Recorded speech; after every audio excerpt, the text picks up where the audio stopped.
നിങ്ങൾക്ക് ഈ മരം എന്താണെന്ന് മനസ്സിലായോ? ഈ മരം വീടുകളിലുള്ളവർക്ക് ഇതെന്താ സംഭവം എന്നറിയാം. ഈ കാണുന്നതാണ് ചിലമ്പിക്ക.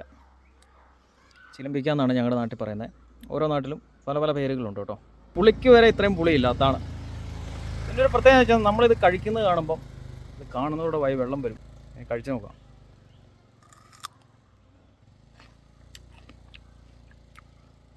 അയ്യോ,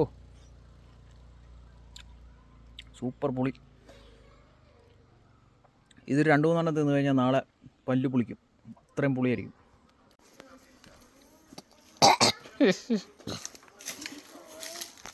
വേണ്ടേ നിൽക്ക്. നിങ്ങളിത് കഴിച്ചിട്ടുണ്ടെങ്കിൽ കമൻറ്റ് ചെയ്യട്ടോ.